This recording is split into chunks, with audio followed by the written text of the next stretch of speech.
ವಿಡಿಯೋದಲ್ಲಿ ಇದೇ ಜುಲೈ 14ನೇ ತಾರೀಕು ಆಷಾಢ ಅಮಾವಾಸ್ಯೆ ಇದೆ. ಇದನ್ನ ಮಣ್ಣೆತ್ತಿನ ಅಮಾವಾಸ್ಯೆ ಅಂತಾನೂ ಕೂಡ ಕರಿತೀವಿ. ಮತ್ತೆ 15ನೇ ತಾರೀಕಿನಿಂದ ಆಷಾಢ ಮಾಸ ಪ್ರಾರಂಭ ಆಗ್ತಾ ಇದೆ.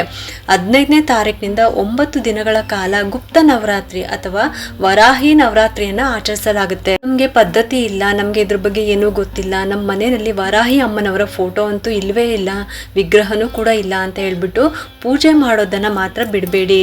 ಪ್ರತಿಯೊಬ್ರು ಕೂಡ ಈ ದೇವಿಯನ್ನ ಆರಾಧನೆ ಮಾಡಬಹುದು. ಈ ಒಂದು ಗುಪ್ತ ನವರಾತ್ರಿ ಸಮಯದಲ್ಲಿ ವರಾಹಿ ದೇವಿಯನ್ನ ಪೂಜೆ ಮಾಡೋದ್ರಿಂದ ಭೌತಿಕ ಸಮೃದ್ಧಿ, ಆಧ್ಯಾತ್ಮಿಕ ಬೆಳವಣಿಗೆ, ಒಳ್ಳೆ ಆರೋಗ್ಯ, ರಕ್ಷಣೆ ಕೂಡ ಸಿಗುತ್ತೆ. ಈ ದಿನ ನಾನು ನಿಮ್ಗೆ ಗುಪ್ತ ನವರಾತ್ರಿ ಅಥವಾ ವರಾಹಿ ಅಮ್ಮನವರ ಪೂಜೆ ಬಗ್ಗೆ ತಿಳಿಸ್ತಾ ಇದ್ದೀನಿ.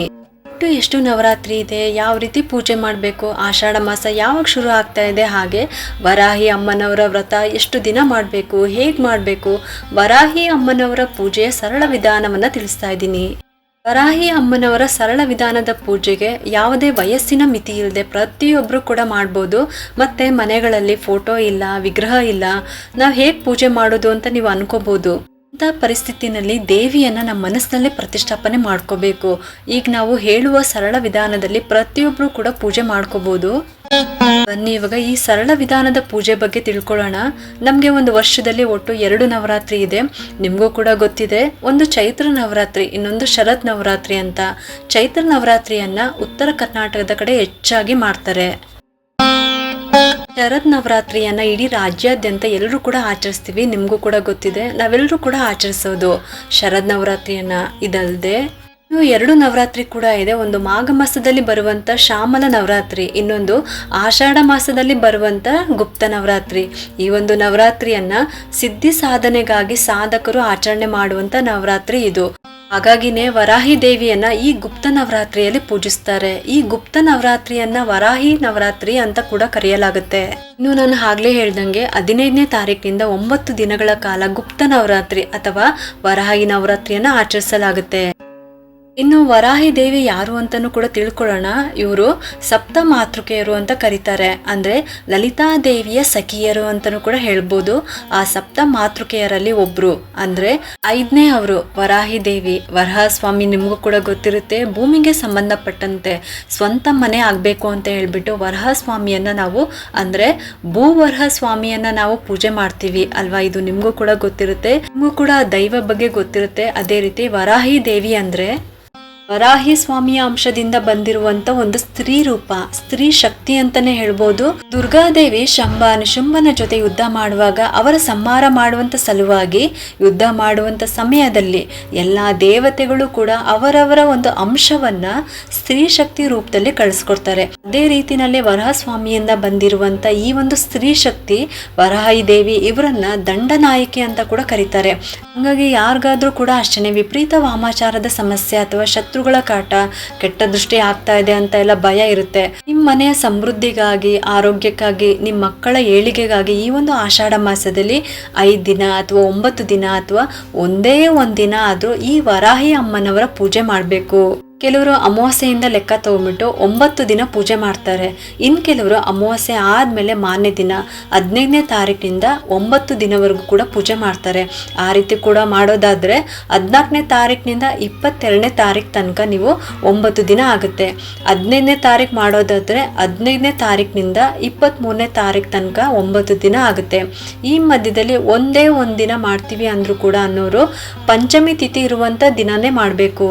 ಹಾಗೆ ನಿಮ್ಮ ಮಂತ್ಲಿ ಪ್ರಾಬ್ಲಮ್ ನೋಡಿಕೊಂಡು ನಿಮಗೆ ಎಷ್ಟು ದಿನ ಸಿಗುತ್ತೋ ಅಷ್ಟು ದಿನ ನೀವು ವರಾಹಿ ಅಮ್ಮನವರ ಪೂಜೆ ಮಾಡ್ಕೋಬಹುದು. 1 ಅಥವಾ 5 ದಿನ ಅಥವಾ 9 ದಿನನೂ ಕೂಡ ಮಾಡ್ಬೋದು. ಒಂದೇ ಒಂದಿನ ಪೂಜೆ ಮಾಡ್ತೀವಿ ಅನ್ನೋರು ಕೂಡ ಈ ಆಷಾಢ ಮಾಸದಲ್ಲಿ ಪಂಚಮಿ ತಿಥಿ ಅಥವಾ ಅಷ್ಟಮಿ ತಿಥಿ, ಷಷ್ಠಿ, ದಶಮಿ ಮತ್ತೆ ಹುಣ್ಣಿಮೆ ಅಥವಾ ಅಮಾವಾಸ್ಯೆ ದಿನಗಳಲ್ಲಿ ಮಾಡ್ಬೋದು. 1 ದಿನ ಪೂಜೆ ಮಾಡೋವಂಥವ್ರು ಅಥವಾ 5 ದಿನ ಪೂಜೆ ಮಾಡೋವಂಥವ್ರು ಅಥವಾ 9 ದಿನ ಮಾಡೋವಂಥವ್ರು 14ನೇ ತಾರೀಕಿನಿಂದ 23ನೇ ತಾರೀಕು ತನಕ ಒಳಗಡೆ ಯಾವ ದಿನ ಬೇಕಾದ್ರೂ ಮಾಡ್ಬೋದು. ಬೆಳಗ್ಗೆ 4 ಗಂಟೆಯಿಂದ 6 ಗಂಟೆ ಒಳಗಾಗಿ ನೀವು ಪೂಜೆ ಮಾಡ್ಕೋಬಹುದು. ಬ್ರಾಹ್ಮಿ ಮುಹೂರ್ತದಲ್ಲಿ ಅಥವಾ ಬೆಳಗ್ಗೆ ಆ ಸಮಯದಲ್ಲಿ ಮಾಡೋದಕ್ಕಾಗಲ್ಲ ಅಂತ ಅಂದ್ರೆ ಸಂಜೆ ಬೇಕಾದ್ರೆ ನೀವು 6 ಗಂಟೆ ನಂತರ ಮಾಡ್ಬೋದು. 2 ಸಮಯದಲ್ಲಿ ಬಿಟ್ರೆ ಮತ್ತೆ ಮಧ್ಯಾಹ್ನನೋ ಅಥವಾ 10 ಗಂಟೆ ಮೇಲೋ ಅಥವಾ 8 ಗಂಟೆಗೆ ಈ ತರ ಎಲ್ಲ ಪೂಜೆ ಮಾಡೋದಕ್ಕಾಗಲ್ಲ. ಬೆಳಗಿನ ಬ್ರಾಹ್ಮಿ ಮುಹೂರ್ತ ಅಥವಾ ಸಂಜೆ ಗೋಧೂಳಿ ಸಮಯ, ಈ 2 ಸಮಯದಲ್ಲೂ ನೀವು ಮಾಡ್ಕೋಬಹುದು. ಒಂದಿನ ಬೆಳಗ್ಗೆ ಪೂಜೆ ಮಾಡಿಬಿಟ್ಟು ಇನ್ನೊಂದು ದಿನ ಸಂಜೆ ಪೂಜೆ ಮಾಡ್ಕೋಬಹುದಾ ಅಂತ ಅಂದರೆ ಆ ರೀತಿ ಕೂಡ ಮಾಡ್ಬೋದು. ಇನ್ನು ಈ ಪೂಜೆಗೆ ಏನು ಸಿದ್ಧತೆ ಮಾಡ್ಕೋಬೇಕು ಅಂತ ಅಂದರೆ ಎಲ್ಲರೂ ಕೂಡ ಮನೆಯಲ್ಲಿ ವರಾಹಿ ದೇವಿಯ ಫೋಟೋ ಆಗಿರ್ಬೋದು ಅಥವಾ ವಿಗ್ರಹ ಆಗಿರ್ಬೋದು ಇಟ್ಕೊಳ್ಳೋದಕ್ಕೆ ಆಗೋದಿಲ್ಲ. ಹಾಗಾಗಿ ಈ ದೇವಿಯ ಪ್ರತೀಕವಾಗಿ ದೀಪಗಳನ್ನು ಕೂಡ ನಾವು ಈ ವ್ರತದಲ್ಲಿ ಪೂಜೆ ಮಾಡ್ಕೋಬಹುದು. ಕಾಮಾಕ್ಷಿ ದೀಪ ಆಗಿರ್ಬೋದು ಅಥವಾ ಯಾವುದೇ ಜೋಡಿ ದೀಪಗಳನ್ನು ಕೂಡ ನೀವು ಪೂಜೆ ಮಾಡ್ಕೋಬಹುದು. ಹಂಗಾಗಿ ಕಾಮಾಕ್ಷಿ ದೀಪ ಇದೆ ಅಂತ ಅನ್ನೋರು 9 ದಿನ ಕೂಡ ಕಾಮಾಕ್ಷಿ ದೀಪಾರಾಧನೆಯಿಂದ ವರಾಹಿ ದೇವಿ ಪೂಜೆ ಮಾಡ್ಕೋಬಹುದು. ಕಾಮಾಕ್ಷಿ ದೀಪ ಇಲ್ಲ ಅಂತ ಅನ್ನೋರು 2 ಜೋಡಿ ದೀಪಗಳನ್ನು ಕೂಡ ಒಂದು ಮಣೆ ಮೇಲೆ ಕೆಂಪು ಬಟ್ಟೆನ ಹಾಕ್ಬಿಟ್ಟು ಅದ್ರ ಮೇಲೆ ಈ ದೀಪಗಳನ್ನು ಇಡಬೇಕು. ದೀಪನ ಚೆನ್ನಾಗಿ ತೊಳಿಬೇಕು. ಅರಿಶಿನ ಕುಂಕುಮ ಎಲ್ಲನೂ ಕೂಡ ಹಚ್ಬಿಟ್ಟು ಆ ಮಣೆ ಮೇಲೆ ಇಟ್ಬಿಟ್ಟು ತುಪ್ಪ, ಎಳ್ಳೆಣ್ಣೆ, ಕೊಬ್ಬರಿ ಎಣ್ಣೆ ಅಥವಾ ಸಾಸಿವೆ ಎಣ್ಣೆ ನಿಮ್ಗೆ ಇದರಲ್ಲಿ ಯಾವುದಾಗುತ್ತೋ ಅದನ್ನು ನೀವು ಆ ದೀಪಕ್ಕೆ ಹಾಕ್ಬೋದು.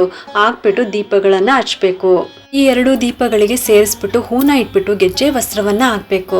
ಆ ದೀಪಗಳ ಮುಂಭಾಗದಲ್ಲಿ ಗಣಪತಿಯನ್ನ ಪ್ರತಿಷ್ಠಾಪನೆ ಮಾಡಬೇಕು.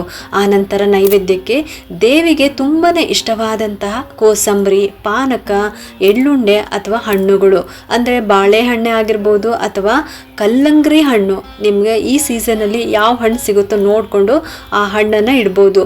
ಈ ದೇವಿಗೆ ಕಲ್ಲಂಗಡಿ ಹಣ್ಣು ಅಂದರೆ ತುಂಬಾ ಇಷ್ಟ.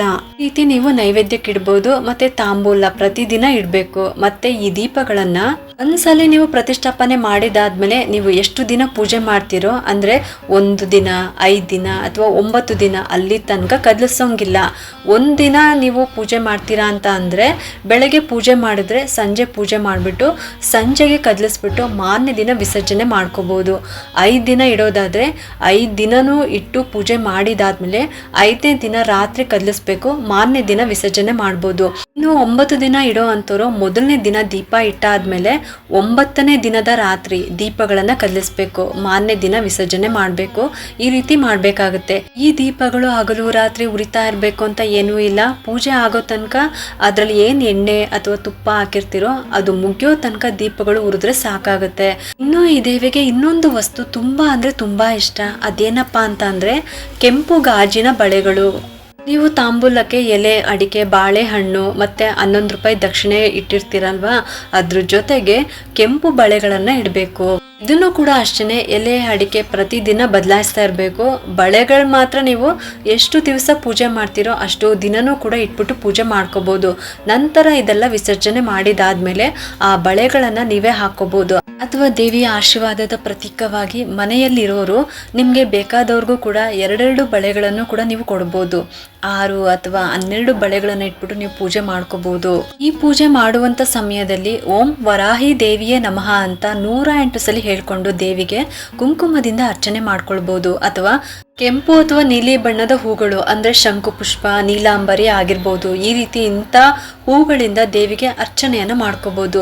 ಮತ್ತೆ ಕುಂಕುಮದಿಂದ ಅರ್ಚನೆ ಮಾಡ್ಕೋಬಹುದು. ಮತ್ತೆ ಲಲಿತಾ ಸಹಸ್ರನಾಮವನ್ನ ಪಾರಾಯಣ ಮಾಡ್ಬೋದು. ಕೆಲವ್ರಿಗೆಲ್ಲ ಎಲ್ಲಾ ಮಾಡ್ಬೇಕು ಅಂತ ಅನ್ಕೊಂಡ್ರು ಕೂಡ ಅವ್ರ ಕೆಲ್ಸದ ಒತ್ತಡದಿಂದ ಅವ್ರು ಮಾಡೋದಿಕ್ ಆಗೋದಿಲ್ಲ. ಅಂತವ್ರು 9 ದಿನ ಅಥವಾ ಈ ಆಷಾಢ ಮಾಸದಲ್ಲಿ ಪಂಚಮಿ, ಷಷ್ಠಿ, ಅಷ್ಟಮಿ, ದಶಮಿ, ಹುಣ್ಣಿಮೆ, ಅಮಾವಾಸ್ಯೆ ಇಂಥ ದಿನಗಳಲ್ಲಿ ಸಂಜೆ ಹೊತ್ತು ನೀವು ಸಹಸ್ರನಾಮವನ್ನ ಪಠನೆ ಮಾಡ್ಬೋದು. ಮತ್ತೆ ಓಂ ವರಾಹಿ ದೇವಿಯೇ ನಮಃ ಈ ಒಂದು ಮಂತ್ರನ ಕೂಡ 108 ಸಲ ಹೇಳ್ಕೊಳ್ಳಿ. ಇದಿಷ್ಟನ್ನು ಮಾಡಿದ್ರು ಕೂಡ ಸಾಕು.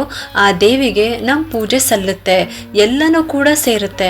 ಕೋರಿಕೆ ಏನಿದೆ, ಬೇಡಿಕೆ ಏನಿದ್ರು ಕೂಡ ಈಡೇರುತ್ತೆ. ಅತಿ ಮುಖ್ಯವಾಗಿ ಭೂಮಿಗೆ ಸಂಬಂಧಪಟ್ಟಂತ ಸಮಸ್ಯೆಗಳು, ಕೋರ್ಟ್ ಕೇಸ್ ವಿಚಾರಗಳೇ ಆಗಿರ್ಬೋದು ಅಥವಾ ಶತ್ರುಗಳ ಕಾಟ, ಇದೆಲ್ಲದ್ರಿಂದಲೂ ಕೂಡ ತುಂಬಾ ಬೇಗನೆ ಮುಕ್ತಿ ಸಿಗುತ್ತೆ. ಸಾಧ್ಯವಾದರೂ ನಿಮ್ಮ ಶಕ್ತಿಗೆ ಅನುಸಾರ ಈ ದೇವಿ ಸೇವೆನ ಮಾಡಿ.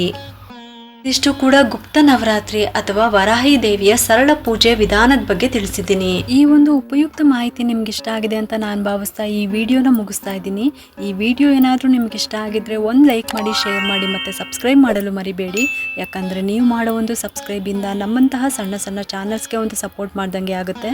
ಮತ್ತೆ ಸಿಗ್ತೀನಿ ಮುಂದಿನ ಹೊಸ ವಿಡಿಯೋದೊಂದಿಗೆ ಅಂತ ಹೇಳ್ತಾ ಈ ವಿಡಿಯೋನ ಮುಗಿಸ್ತಾ ಇದ್ದೀನಿ. ಸರ್ವೇ ಜನ ಸುಖಿನೋ ಭವಂತು.